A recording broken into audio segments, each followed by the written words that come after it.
Welcome to Flavors of India.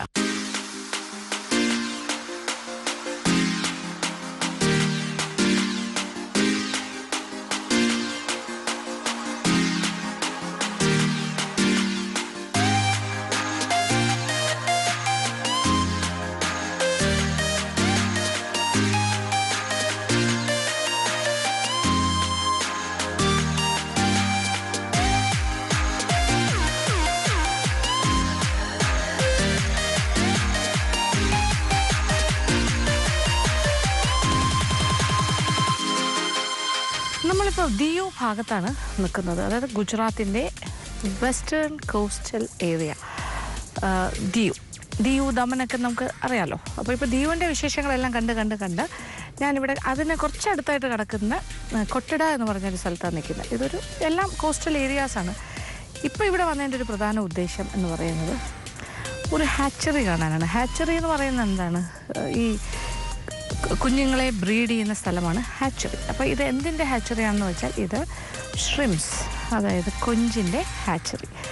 അപ്പോൾ നമ്മൾ അതിൻ്റെ വിശേഷങ്ങൾ കാണാൻ വേണ്ടി ഇത് വെസ്റ്റ് കോസ്റ്റ് എന്ന് പറയുന്ന ഒരു വലിയൊരു കമ്പനിയുടെ ഇന്ത്യയിലെ one of the biggest seafood പ്രൊഡക്ഷൻ്റെ ഫ്രോസൺ ഫുഡിൻ്റെയും സീ ഫുഡിൻ്റെ എല്ലാ ടൈപ്പ് ഓഫ് സീ ഫുഡിൻ്റെയും പ്രൊഡ്യൂസേഴ്സാണ് വെസ്റ്റ് കോസ്റ്റ് എന്ന് പറയുന്നത്. അവർക്ക് തന്നെ പല ഭാഗങ്ങളിലായിട്ട്. അപ്പോൾ ദിയുടെ ഭാഗത്താണ് അവരുടെ ഒരു ഹാച്ചറി യൂണിറ്റ് ഉള്ളത്. അതുപോലെ കർണാടകയിലും അവർക്ക് ഹാച്ചറി യൂണിറ്റ്സ് ഉണ്ട്. അപ്പം നമ്മളെന്തായാലും ദിയുവിൽ വന്നതല്ലേ, അപ്പോൾ ഇങ്ങനത്തെ വിശേഷങ്ങൾ നമ്മൾ ഇതുവരെ കണ്ടിട്ടില്ലല്ലോ. ഈ പ്രോൺസിൻ്റെ അല്ലെങ്കിൽ ഷ്രിംസിൻ്റെ ഹാച്ചറി കണ്ടിട്ടില്ല, അതിൻ്റെ വിശേഷങ്ങൾ അറിയില്ല.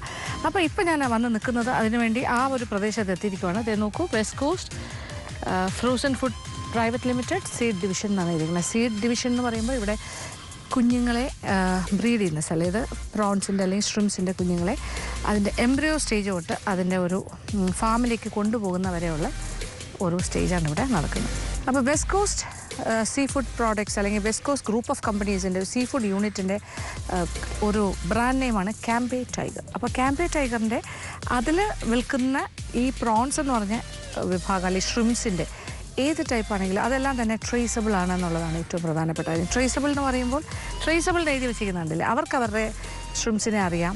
അത് ജനിക്കുന്ന സമയം തൊട്ട് അത് വളർന്ന് വലുതായി അത് നമ്മളുടെ കസ്റ്റമേഴ്സായ നമ്മളുടെ പ്ലേറ്റിലേക്ക് വരുന്നവരെയുള്ള ഒരു കഥയാണ് നമ്മൾ കാണാൻ പോകുന്നത്. അപ്പോൾ ഇവിടെ ഹാച്ചറിയുടെ ഫ്രണ്ടിൽ എത്തിക്കഴിഞ്ഞു. ഇനി ഉള്ളിലേക്ക് പോകും.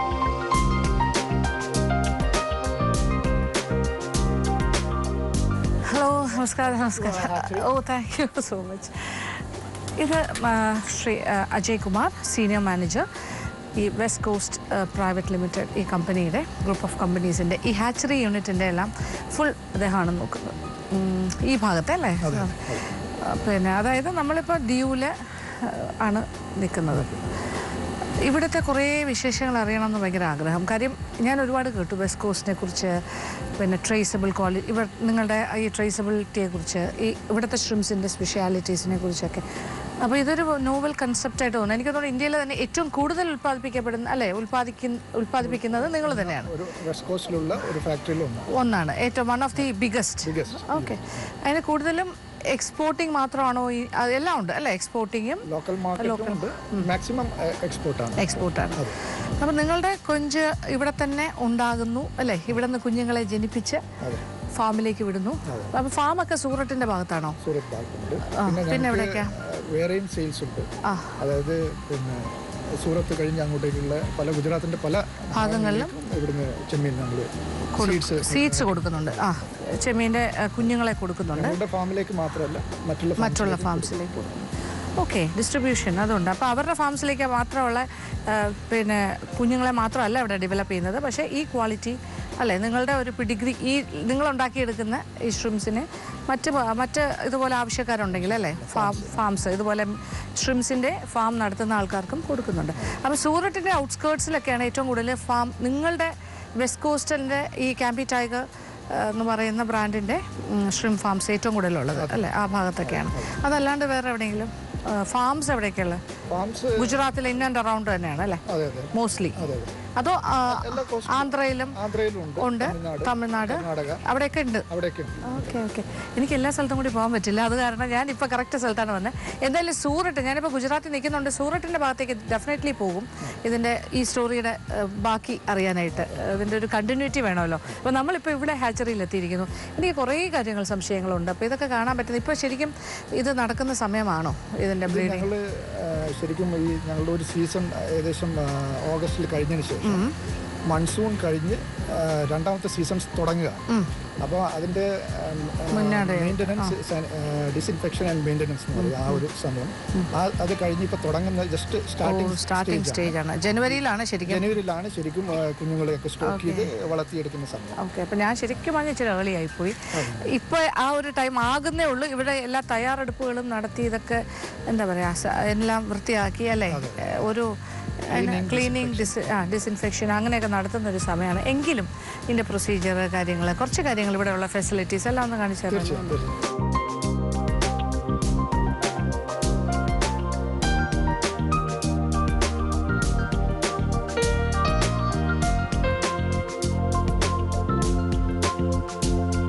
എന്തായാലും കൂടുതൽ ഡീറ്റെയിൽ ആയിട്ട് കാണാനായിട്ട് വന്നപ്പോൾ എന്നെ നേരെ കൊണ്ടുവന്നിരിക്കുന്നത് കടലിൻ്റെ ഭാഗത്തേക്ക് തന്നെയാണ്. ഇത് കടലിനോട് ചേർന്നാണ് ഈ ഒരു എന്താ പറയുക ഹാച്ചറി യൂണിറ്റ് ഫങ്ഷൻ ചെയ്യുന്നത്. എന്ത് രസമായിരിക്കുന്നു.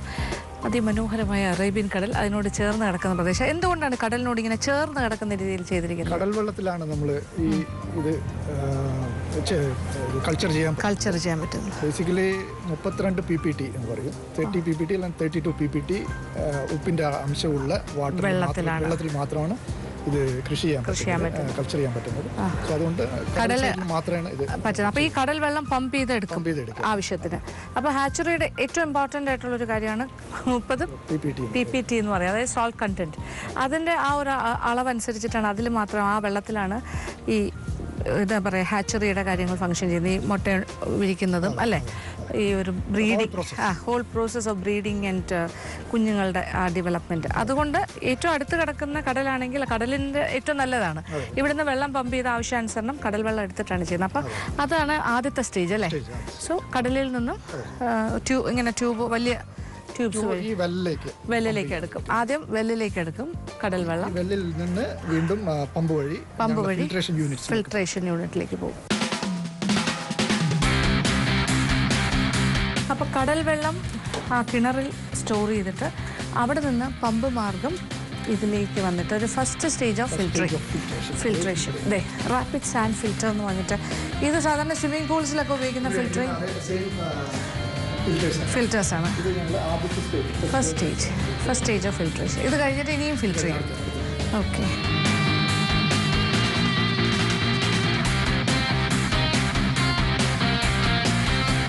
അപ്പോൾ 3 സ്റ്റേജ് ഓഫ് ഫിൽട്രേഷൻ ഉണ്ട് അല്ലേ. അപ്പോൾ ഫസ്റ്റ് സ്റ്റേജ് ഓഫ് ഫിൽട്രേഷൻ കഴിഞ്ഞിട്ട് ഇതിനകത്ത് ഓക്കെ. അപ്പോൾ ഫസ്റ്റ് സ്റ്റേജ് ഓഫ് ഫിൽട്രേഷൻ കഴിഞ്ഞിട്ട് ഈ ഒരു വലിയൊരു ബിൽഡിംഗ് കാണുന്നുണ്ടല്ലോ, വലിയ ഷെഡ്. ഇതിൻ്റെ അകത്ത് ഇത് സ്റ്റോറേജ് ടാങ്ക്സ് ആണ്, അതിനകത്ത് സ്റ്റോർ ചെയ്യുന്നു.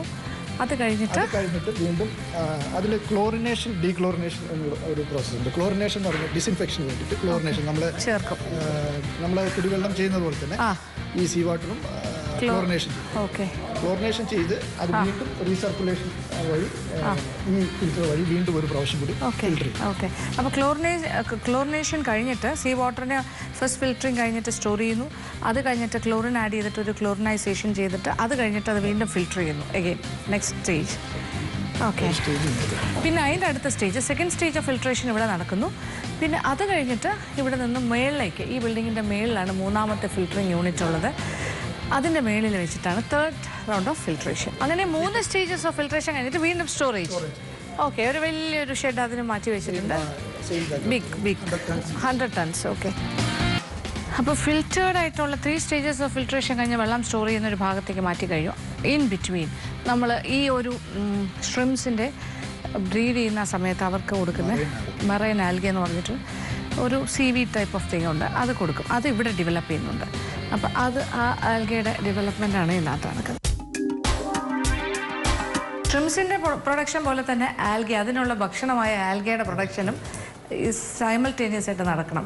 അപ്പോൾ ഈ പ്രോസസ്സ് ചെയ്ത സീ വാട്ടർ ഇവിടെ കൊണ്ടുവന്ന് ഫിൽറ്റേർഡായിട്ട് 3 times ഫിൽറ്റർ ചെയ്ത് ക്ലോറിനൈസേഷനൊക്കെ ചെയ്ത് അത് ഇവിടെ കൊണ്ടുവന്നിട്ട് ഇത് ആൽഗയുടെ സ്ഥലമാണ്. ഇവിടെ വെള്ളത്തിലിട്ടിട്ട് വെള്ളം ഒന്ന് തിളപ്പിക്കണം അല്ലേ, ഒന്ന് ബോയിൽ ചെയ്തിട്ട് തിളപ്പിച്ചിട്ട് ഓട്ടോ 121 ഡിഗ്രീസിൽ ക്ലേവിംഗ്. ഓക്കെ, ഓട്ടോക്ലേവിംഗ് പ്രോസസ്സാണ്. അത് തണുപ്പിക്കലാണ്. ഡിഗ്രീസിൽ ഒരു 10 minutes വച്ചിരിക്കും. ഓട്ടോക്ലേവിംഗ് അതിലുള്ള എല്ലാ ബാക്ടീരിയയും നശിക്കാൻ വേണ്ടിയിട്ട് ചെയ്യുന്ന ഒരു പ്രോസസ് ഓട്ടോക്ലേവിംഗ്. ഓക്കെ, എല്ലാ വെസൽസും പ്ലസ് എല്ലാം എവറിത്തിങ്. അപ്പോൾ കംപ്ലീറ്റ് സ്റ്റെറിലൈസിങ് ആണ് ടോട്ടലായിട്ട്. അപ്പോൾ ഒരു അണുക്കളും ഉണ്ടാകാൻ പാടില്ല അല്ലേ ആൽഗയുടെ വളർച്ചയ്ക്ക്. വേറെ ഇത് ആൽഗെ മെയിൻറ്റെയിൻ ചെയ്യുന്ന ഇൻഡോർ ആൽഗെ മെയിൻറ്റെയിൻ ചെയ്യുന്ന ലാബാണ്. വളരെ അസെപ്റ്റിക്കലായിട്ട് മെയിൻറ്റെയിൻ ചെയ്യുന്ന ഒരു സ്ഥലമാണ്. ഒരു കണ്ടാമിനേഷനും ഇല്ലാതെ നല്ല തണുപ്പ് ടെമ്പറേച്ചർ എല്ലാം മെയിൻറ്റെയിൻ ചെയ്യണം. ഓപ്റ്റിമം ടെമ്പറേച്ചർ വെച്ചുകൊണ്ട് ചെയ്യുന്നത് ഇൻഡോർ. ഇത് മൈക്രോസ്കോപ്പിക് ആണല്ലേ ഈ ആൽഗെ, നമുക്ക് അങ്ങനെ കാണാൻ പറ്റില്ല.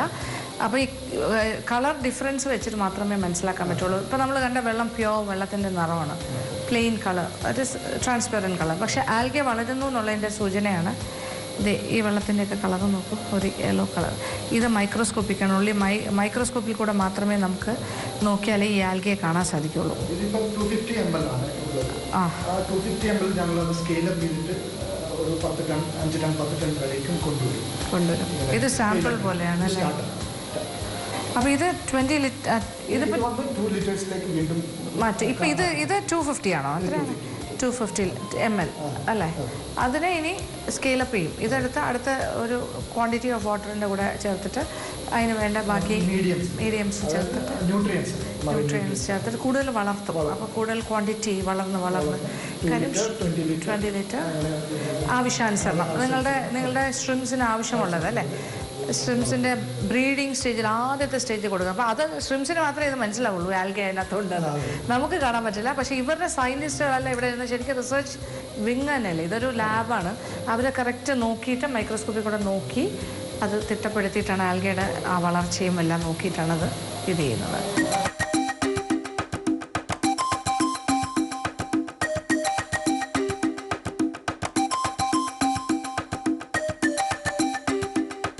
അപ്പോൾ ആൽഗയ്ക്ക് വളരാൻ വേണ്ട ഒരു അറ്റ്മോസ്ഫിയർ അല്ലെങ്കിൽ ഒരു എന്താ പറയുക എൻവയൺമെൻറ്റ് ശരിക്കും ഉണ്ടാവണം അല്ലേ? അതിൻ്റെ ലൈറ്റ് ഇൻറ്റൻസിറ്റി, എത്ര ലൈറ്റ് വേണം, എത്ര വെളിച്ചം, എത്ര ടെമ്പറേച്ചർ, ഇതിൻ്റെ കാര്യങ്ങളെല്ലാം തണുപ്പ് ഇതെല്ലാം മെയിൻറ്റെയിൻ ചെയ്തിട്ടാണ് ഈ ആൽഗയുടെ ഒരു സാമ്പിളിംഗ് പോലെ ഒരു 200 ml ഉണ്ടാക്കുന്നത്. എന്നിട്ട് ഇതിനെ വലുതായിട്ട് കൂടുതൽ വലിയ ക്വാണ്ടിറ്റിയിലേക്ക് മാറ്റുകയാണ് ചെയ്യുന്നത്, വളർച്ച അടുത്ത സ്റ്റേജിലേക്ക്. ഓക്കെ, അപ്പോൾ ഇതാണ് ഇവിടുത്തെ ഒരു ലാബ് യൂണിറ്റ് ആൽഗെ പ്രൊഡക്ഷൻ്റെ.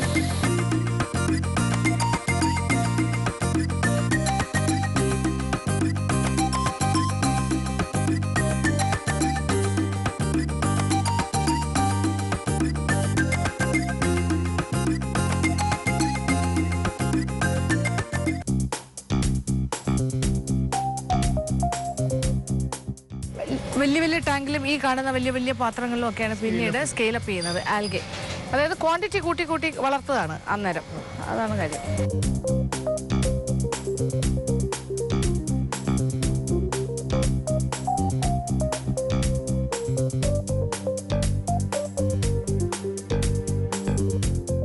അപ്പോൾ നമ്മൾ 200 ml പ്രൊഡക്ഷൻ കണ്ടു കഴിഞ്ഞു. അത് കഴിഞ്ഞ് അടുത്ത സ്റ്റേജിലേക്ക് അത് സ്കെയിലപ്പ് ചെയ്യുന്നതിൻ്റെ വലിയ കണ്ടെയ്നേഴ്സ് ഉണ്ട്. ഇനി അതും കഴിഞ്ഞു. അടുത്ത സ്റ്റേജാണ് ഈ മുറിയിൽ. ഇത് വലിയ ടാങ്ക്സ് ആണ്. ഇതിലിപ്പോൾ ഏകദേശം ഒരു 5 ടൺ വരെ ആൽഗയെ പ്രൊഡ്യൂസ് ചെയ്യാനുള്ള അല്ലെങ്കിൽ ഡെവലപ്പ് ചെയ്ത് അത് വളരാനുള്ള സാഹചര്യമാണ് ഇതിനകത്തുണ്ടാക്കുന്നത്. അപ്പോൾ ഇതിനകത്തായിരിക്കും അത് വളരാൻ പോകുന്നത്.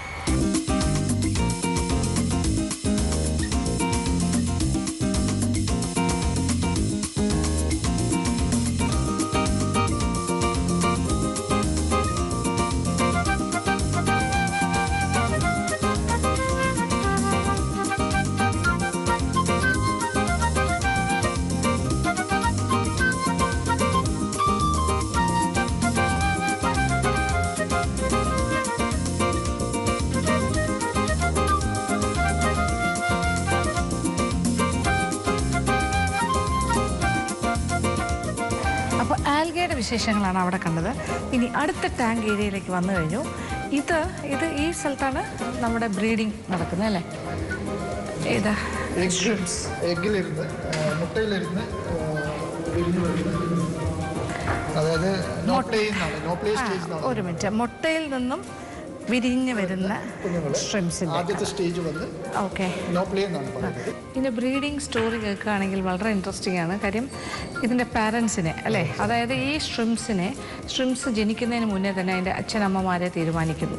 അവരെ കൊണ്ടുവരുന്ന എവിടെ നിന്നാണ്? നല്ല ബ്രീഡ് അമേരിക്ക എന്നാണ്.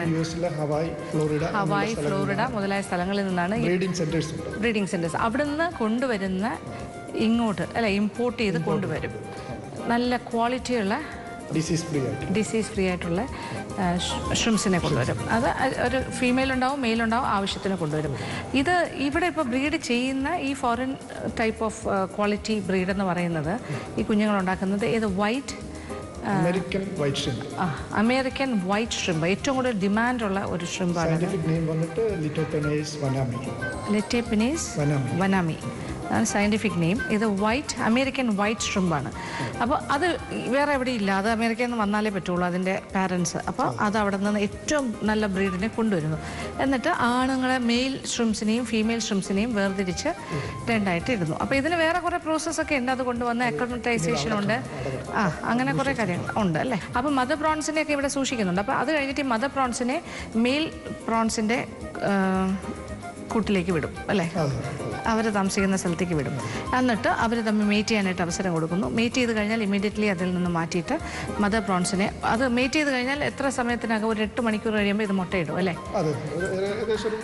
3-4 hours കഴിയുമ്പോൾ തന്നെ മുട്ട ഇത് പ്രൊഡ്യൂസ് ചെയ്യും, മുട്ടയിടാൻ തുടങ്ങും. മുട്ടയെന്ന് പറയുമ്പോൾ നമ്മൾ കഴിക്കുന്ന കോഴി മുട്ടയിടുന്ന പോലെയൊന്നുമല്ല, ഒത്തിരി മുട്ട ഉണ്ടാവും അല്ലേ. 2 lakhs വരെ മുട്ടയിടും ഒരു ഷ്രിംപ് ആവറേജ്. അപ്പോൾ അത്രയും എഗ്സ് കിട്ടും. ആ എഗ്സിനെ പിന്നെ അടുത്ത സ്റ്റേജ് അത് കഴിഞ്ഞൊരു 18 മണിക്കൂർ കഴിഞ്ഞിട്ടാണ് അത് ഹാച്ച് ചെയ്യുന്നത് അല്ലേ. 18 മണിക്കൂർ കഴിയുമ്പോൾ അത് കുഞ്ഞ് വിരിയും. ആ വിരിയുന്ന കുഞ്ഞിനെയാണ് എന്താ പറയുക പേര്? നോപ്ലി സ്റ്റേജ് എന്നാണ് പറയുന്നത്. ആ കുഞ്ഞുങ്ങളെയാണ് ഇവിടെ കൊണ്ടുവന്നിരുന്നത് സ്റ്റോക്ക് ചെയ്യും. അപ്പോൾ നമ്മളിപ്പോൾ നിൽക്കുന്നത് ആ നോപ്ലി സ്റ്റേജിലുള്ള ഷ്രിംസിനെ സ്റ്റോക്ക് ചെയ്യുന്ന സ്ഥലമാണ്. അവിടെ എത്ര ദിവസം ഉണ്ടാവും ഇതിനകത്ത്? 20 days ഈ നോപ്ലി സ്റ്റേജിൽ 3 ദിവസം ഒറ്റ ദിവസമേ ഉള്ളൂ. അത് കഴിയുമ്പോൾ പല സ്റ്റേജുകളിലൂടെ മാറി. അതെ, അപ്പൊ അതെല്ലാം ഇവിടെ തന്നെ ആയിരിക്കും. കൊതുകിന്റെ പിന്നെ മുട്ടയെന്ന് കുഞ്ഞുങ്ങൾ ഉണ്ടായി പല പല സ്റ്റേജസിലേക്ക് പോകുന്ന പോലെ പ്രോൺസിന്റെ മുട്ട വിരിഞ്ഞ് ഷ്രിംസിന്റെ മുട്ട വിരിഞ്ഞ് കുഞ്ഞായി നോപ്ലി, സോയ, മൈസിസ് ഇങ്ങനെ പല സ്റ്റേജസിലൂടെയും കടന്നുപോയി. ഓക്കെ, അതായത് ഷ്രിംപിന്റെ ഷേപ്പായി വരുന്നത് പോസ്റ്റ് ലാർവ സ്റ്റേറ്റ് ആണ് അല്ലേ. ആ സ്റ്റേറ്റ് വരെ എത്തുന്നു. ഇതെല്ലാം കൂടി 20 ദിവസം സമയമെടുക്കും, ശരിയല്ലേ? 20 days കൊണ്ടാണ് പോസ്റ്റ് ലാവ സ്റ്റേറ്റിലെത്തുന്നത്. അപ്പോൾ പോസ്റ്റ് ലാവ സ്റ്റേറ്റ് എന്ന് പറയുമ്പോൾ ഏതാണ്ട് കണ്ടാൽ തന്നെ ചെറിയ കുഞ്ഞിൻ്റെ ഷേപ്പ് ഉണ്ടാവും അല്ലേ ഷ്രിംപിൻ്റെ. അന്ന് പറഞ്ഞിട്ട് ഭയങ്കര വലുപ്പമല്ല, കുഞ്ഞ് അല്ലേ, 10 mm സൈസാണ് വരുന്നത്. അതിനെയാണ് ഇവിടെ നിന്നും ഫാമുകളിലേക്ക് കൊണ്ടുപോകുന്നത്. അപ്പോൾ ഹാച്ചറിയുടെ ജോലി അവിടെ തീരുകയാണ് അല്ലേ. ഹാച്ചറിയിൽ ഈ ഒരു 20 ദിവസത്തെ പ്രോസസ്സിലൂടെ ഇവൻ ചെറിയ ഷ്രിംസായി മാറുന്നു. പിന്നെ അതിൻ്റെ ബ്രീഡിങ്ങിനും എല്ലാം കൂടി ചേർത്ത് ഒരു 30 ദിവസം സമയം കൊടുക്കാം. 30 to 35 days കഴിയുമ്പോൾ ഇവരെ എല്ലാവരെയും പാക്ക് ചെയ്ത് ഈ ഷ്രിംപ് ഫാംസിലേക്ക് വിടുകയാണ്. അപ്പോൾ ഇവരുടെ വെസ്റ്റ് കോസ്റ്റിൻ്റെ ഷ്രിംപ് ഫാംസ് ഇപ്പോൾ സൂററ്റ് ഭാഗത്തൊക്കെ ഉണ്ട്, അവിടേക്കൊക്കെ വിടും. പിന്നെ ഇതിൻ്റെ ആവശ്യക്കാരുണ്ടെങ്കിൽ മറ്റ് ഫാംസിലേക്കും കൊടുക്കും. അപ്പോൾ ഇത്രയും കാര്യങ്ങളാണ് ഇവിടെ ശരിക്കും പറഞ്ഞാൽ ബേസിക്കലി. അപ്പോൾ ഇവിടെ ഈ കുഞ്ഞുങ്ങളെ ഈ പിന്നെ എന്താ പോസ്റ്റ് ലാവ സ്റ്റേറ്റിലുള്ളവരെയൊക്കെ കൊണ്ടുപോകുന്നത് എങ്ങനെയാണ്? ട്രാൻസ്പോർട്ടേഷൻ കാര്യങ്ങളൊക്കെ ഏത് രീതിയിലാണ്? പോളിത്തീൻ ബാഗുകൾ ഓക്സിജൻ നിറച്ച്, വാട്ടർ നിറച്ച്, ഓക്സിജൻ നിറച്ച് പർട്ടിക്കുലർ ഡെൻസിറ്റി, അതായത് ഒരു ബാഗിൽ ഇത്ര എന്നുള്ള ഒരു ഡെൻസിറ്റി ഉണ്ട്, എന്നിട്ടാണ് ഡിസ്റ്റൻസിനനുസരിച്ച് അങ്ങനെ ട്രാവലിംഗ് തെർമോക്കോൾ ബോക്സിൽ ആക്കിയിട്ട് വിടും. എന്നിട്ട് പിന്നെ അവരെ തുറസായ സ്ഥലത്ത് വിടുകയാണ്. അതാണ് നമ്മൾ കാണുന്ന അടുത്ത സ്റ്റേജ്. പിന്നെ ഇതിൻ്റെ ഒരു ഫിഷ് ഫാമിൽ ചെന്ന് അല്ലെങ്കിൽ ഷ്രിംപ് ഫാമിൽ ചെന്നിട്ട് കാണേണ്ട കാര്യമാണത്.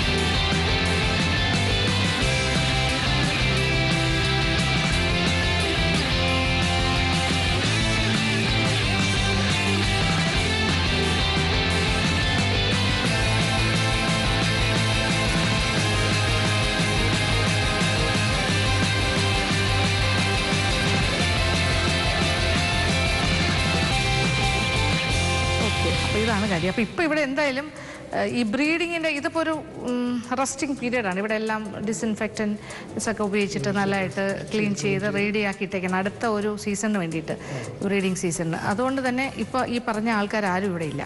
പക്ഷേ മദറുണ്ട് അല്ലേ. മദർ പ്രോൺസിനെയും കാണിക്കുന്നതിൽ ചെറിയ ബുദ്ധിമുട്ടുണ്ട് ശരിക്കും പറഞ്ഞാൽ.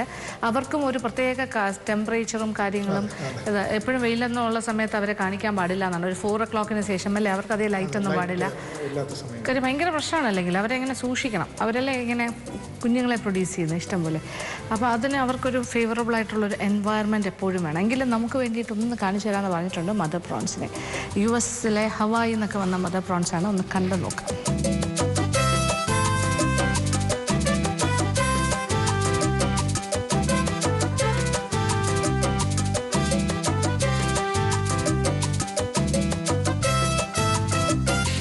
രണ്ടാമത്തെ ഒരു യൂണിറ്റ്. Okay okay.